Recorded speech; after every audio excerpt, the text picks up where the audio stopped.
سبحان اللہ والحمد للہ ولا الہ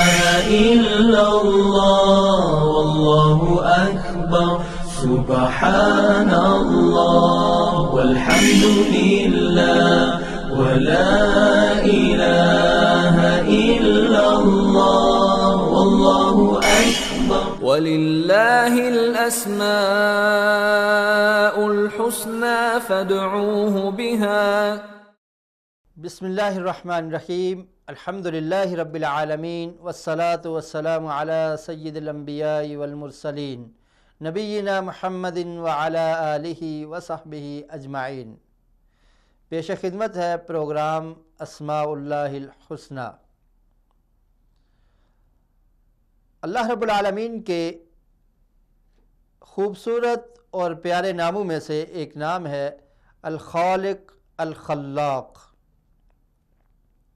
خالق کا مطلب ہوتا ہے پیدا کرنے والا۔ دنیا میں جتنی مخلوقات ہیں ان کو پیدا کرنے والا صرف اور صرف ایک اللہ ہے۔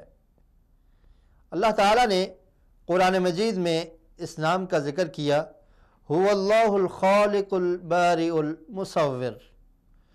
اور اسی طرح اللہ رب العالمین نے دوسرے مقام پر ارشاد فرمایا اللہ خالق کل شیء وہو علی کل شیء وکیل، کہ اللہ تعالیٰ ہر چیز کا پیدا کرنے والا ہے۔ اور پھر اسی طرح اللہ کا جو دوسرا نام، اللہ کا جو نام ہے الخلاق، یہ مبالغہ کا صیغہ ہے۔ اس کا ذکر بھی قرآن مجید میں دو جگہوں پہ آتا ہے۔ اللہ رب العالمین کا ارشاد ہے ان ربک هو الخلاق العلیم، اور پھر فرمایا بلا وہو الخلاق العلیم، کہ اللہ رب العالمین بہت زیادہ مخلوقات کو پیدا کرنے والا ہے۔ پیدا کرنا، ایجاد کرنا، کسی چیز کو بنانا، اس کو کہتے ہیں خالق۔ دنیا میں جتنی مخلوقات ہیں ان تمام کا خالق، ان کو پیدا کرنے والا صرف اور صرف ایک اللہ ہے۔ اللہ نے ہی سب کو پیدا کیا، سب کی تخلیق کی، اللہ اکیلا ہی پیدا کرنے والا ہے۔ اسی طرح اللہ رب العالمین نے قرآن مجید میں ارشاد فرمایا الذی خلق فسوی والذی قدر فہدی، فرمایا کہ اللہ تعالیٰ وہ ذات ہے جس نے خلق پیدا کیا، فسوی اور برابری کے ساتھ بنا دیا۔ اور اسی طرح اللہ رب العالمین نے قرآن مجید میں ارشاد فرمایا یا ایھا الانسان ما غرک بربک الکریم، کیا انسان تجھے کس چیز نے دھوکے میں ڈال دیا ہے کہ تو اپنے رب سے غافل ہو چکا ہے؟ وہ رب کون ہے؟ الذی خلقک فسواک فعدلک، کہ وہ اللہ جس نے تجھے پیدا کیا اور تجھے برابر بنا دیا اور تجھے ایک اچھے ڈھانچے میں تجھے پیدا کر دیا۔ تو اللہ رب العالمین انسان کو اور دنیا میں جتنی مخلوقات ہیں ان کو پیدا کرنے والا صرف اور صرف ایک اللہ ہے۔ اس لیے اللہ کا نام ہے الخالق، پیدا کرنے والا، الخلاق، بہت زیادہ مخلوقات کو پیدا کرنے والا وہ ایک ہی اللہ اور ایک اکیلا ہی وہ رب ہے۔ اور اس چیز کا اقرار مشرکین مکہ بھی کرتے تھے۔ جب ان سے یہ سوال کیا جاتا کہ زمین و آسمان کی تخلیق کرنے والا، ان کو پیدا کرنے والا کون ہے، تمہیں پیدا کرنے والا کون ہے، تو وہ یہ کہہ اٹھتے تھے کہ اللہ رب العالمین ہی خالق ہے، وہی پیدا کرنے والا ہے، لیکن عبادت میں، بندگی میں اللہ کے ساتھ دوسروں کو شریک ٹھہراتے تھے۔ اور اللہ رب العالمین نے قرآن مجید میں ارشاد فرمایا کما بدأنا اول خلق نعیدہ، کہ جس طرح ہم نے تمہیں ابتدا میں تمہاری تخلیق کی، تمہیں پیدا کیا، پھر ہم تمہیں اسی طرح دوبارہ لوٹا دیں گے۔ اور پھر قرآن مجید میں اللہ نے اس چیز کا ذکر کیا ھذا خلق اللہ فارونی ماذا خلق الذین من دونہ بل الظالمون فی ضلال مبین، فرمایا کہ یہ اللہ کی مخلوق ہے، اللہ کی مخلوقات ہے جسے تم دیکھ رہے ہو، اور چیلنج کیا فَأَرُونِي مَاذَا خَلَقَ الَّذِينَ مِن دُونِهِ، مجھے دکھاؤ جن کی تم عبادت کرتے ہو، جن کو اپنا معبود سمجھتے ہو، یہ میری مخلوق ہے، انہوں نے کیا پیدا کیا ہے؟ وہ کچھ نہیں پیدا کر سکتے۔ یہ تمام کی تمام مخلوقات، ان کا خالق، ان کو پیدا کرنے والا، ان کو بنانے والا صرف ایک ہی اللہ ہے، اور جو اللہ تمام کا خالق ہے وہ اکیلا ہی عبادت اور بندگی کے لائق ہے۔ عبادت میں کسی دوسرے کو اس کے ساتھ شریک ٹھہرانا یہ درست نہیں ہے۔ اور پھر اللہ رب العالمین نے قرآن مجید میں یہ ارشاد فرمایا،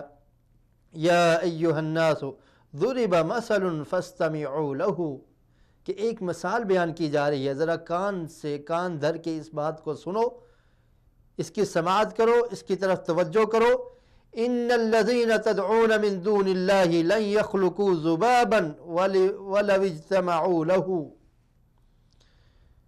فرمایا کہ وہ لوگ جن کو تم پکارتے ہو، جن سے مانگتے ہو، جن سے جا کے دعا کرتے ہو اللہ کے علاوہ، اللہ کو چھوڑ کے ان کے در پہ جاتے ہو، ان سے مانگتے ہو، لن یخلقوا ذبابا ولو اجتمعوا لہ، کہ اگر وہ تمام کے تمام لوگ جن کو پکارا جا رہا ہے وہ جمع ہو جائیں اور ایک مکھی کو پیدا کرنا چاہیں تو وہ اس کی طاقت بھی نہیں رکھتے۔ اللہ نے کیسی بہترین مثال دی کہ بڑی مخلوق بنانا، ان کو پیدا کرنا، ان کو ایجاد کرنا، یہ تو دور کی بات ہے۔ اللہ کی ایک چھوٹی سی مخلوق مکھی،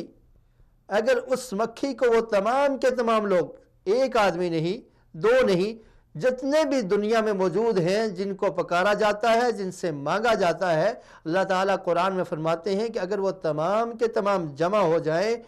لن یخلقوا ذبابا، تو وہ ایک مکھی کو نہیں بنا سکتے، ایک مکھی کو نہیں پیدا کر سکتے۔ تو یہ اللہ کا نام ہے الخالق، اللہ پیدا کرنے والا ہے۔ الخلاق، وہ بہت زیادہ مخلوقات کو پیدا کرنے والا ہے، اور وہ اکیلا ہی پیدا کرنے والا ہے، اس کے علاوہ کوئی دوسرا اس کی سکت اور طاقت نہیں رکھتا۔ اور پھر آگے فرمایا، وَإِن يَسْلُبْهُمُ الذُّبَابُ شَيْئًا لَا يَسْتَنْقِذُوهُ مِنْهُ ضَعُفَ الطَّالِبُ وَالْمَطْلُوبُ۔ اور پھر فرمایا کہ مکھی پیدا کرنا تو دور کی بات ہے، اگر وہ مکھی ان سے کوئی چیز چھین لے، کوئی چیز ان کے کھانے سے کوئی چیز اٹھا لے، کوئی چیز ان سے چھین لے، اخذ کر لے، تو اس کو یہ واپس بھی نہیں لا سکتے اور اس سے یہ بچا بھی نہیں سکتے۔ مثلا اگر کوئی آدمی کھانا کھا رہا ہے، کھانے میں مکھی آ کے کچھ اچک لیتی ہے، تو اللہ تعالیٰ فرماتے ہیں کہ یہ معبودان جن کو تم نے اپنا معبود سمجھ رکھا ہے، جن سے تم مانگتے ہو، مشکل وقت میں ان کو پکارتے ہو، ان سے حاجت روائی طلب کرتے ہو، ان کو اپنا مشکل کشا سمجھتے ہو، اور یہ سمجھتے ہو کہ وہ ہماری بگڑی بنا دیں گے، وہ ہماری کشتی کو پار لگا دیں گے، وہ ہمیں اولاد دے سکتے ہیں، ہمیں رزق دے سکتے ہیں۔ اللہ تعالیٰ نے اس آیت میں فرمایا، سورہ حج کی آیت نمبر 73 میں فرمایا کہ یہ تمام کے تمام لوگ جمع ہو جائیں، ایک مکھی کو بنانا چاہیں، اس کو پیدا کرنا چاہیں، اس مکھی کو بھی یہ پیدا نہیں کر سکتے۔ اور مکھی کو بنانا، پیدا کرنا تو دور کی بات ہے، اگر یہ مکھی ان سے کوئی چیز چھین لے تو اس کو بھی یہ واپس نہیں لا سکتے، اس سے چھڑا نہیں سکتے۔ تو یہ اتنے ضعیف اور کمزور لوگ ہیں جن کو اللہ کے علاوہ تم پکارتے ہو۔ اللہ تعالیٰ مضبوط ہے، اللہ تعالیٰ قوی ہے، اللہ تعالیٰ سب کو دینے والا ہے، اس کو کسی دوسرے کی حاجت اور ضرورت نہیں ہے۔ اور پھر فرمایا، ما قدر اللہ حق قدرہ ان اللہ لقوی عزیز، کہ ان لوگوں نے اللہ کی قدر کو پہچانا نہیں، اللہ کی قدر نہیں کی۔ اللہ جو اتنا عظیم ہے، جس کا نام الخالق ہے، جو خلاق ہے، جو سب کو دینے والا ہے، سب کو پیدا کرنے والا ہے، اس اللہ کو چھوڑ کے دوسروں کی عبادت اور بندگی شروع کر دی، دوسروں سے مانگنا شروع کر دیا، کہ جو اپنی حاجت خود نہیں پوری کر سکتے، ان کو اگر ضرورت پڑے تو وہ اپنی ضرورت کو نہیں پورا کر سکتے، تو وہ جو پکارنے والے ہیں ان کو کیا دے سکیں گے۔ تو اللہ تعالیٰ نے جتنی بھی مخلوقات بنائی ہیں ان کو رائیگاں نہیں بنایا، ان کے کچھ مقاصد ہیں۔ ایسے ہی انسان کی تخلیق کا بھی ایک مقصد ہے۔ اللہ تعالیٰ نے قرآن مجید میں فرمایا، افحسبتم انما خلقناکم عبثا وانکم الینا لا ترجعون، کہ کیا تم یہ گمان کرتے ہو کہ اللہ تعالیٰ نے تمہیں ویسے ہی بنا دیا، ویسے ہی تمہیں پیدا کر دیا، وَأَنَّكُمْ إِلَيْنَا لَا تُرْجَعُونَ، اور تم سے باز پرس نہیں ہوگی، پوچھا نہیں جائے گا، یہ زندگی جیسے چاہو گزار دو، تم سے کوئی سوال نہیں ہوگا، اور تم یہ چیز بھول چکے ہو کہ تمہیں پیدا کیا ہے تو اللہ تعالیٰ تمہیں واپس لوٹائیں گے، اور واپس جب اپنے پاس بلائیں گے تو تم سے سوال ہوں گے، پوچھا جائے گا۔ تو انسان کی تخلیق کا ایک مقصد ہے، اللہ نے اس کو ایک خاص مقصد کے لیے پیدا کیا ہے، اور وہ مقصد کیا ہے اس کا ذکر اللہ نے قرآن مجید میں کیا، وَمَا خَلَقْتُ الْجِنَّ وَالْإِنسَ إِلَّا لِيَعْبُدُونَ، کہ میں نے جن اور انس کو، جتنے بھی انسان ہیں، جتنے بھی جنات ہیں، ان کو اپنی عبادت اور بندگی کے لیے پیدا کیا ہے، اور یہی انسان کی تخلیق کا مقصد ہے کہ تاکہ انسان اپنی تخلیق کے مقصد کو پہچانے، اپنے اللہ کو، اپنے رب کو پہچانے، اور اللہ کی عبادت اور بندگی کرے، اور اس اکیلے ہی کی عبادت کرے جو خالق اور مالک ہے۔ اللہ رب العالمین ہمیں اللہ تعالیٰ کے ناموں کو سمجھنے کی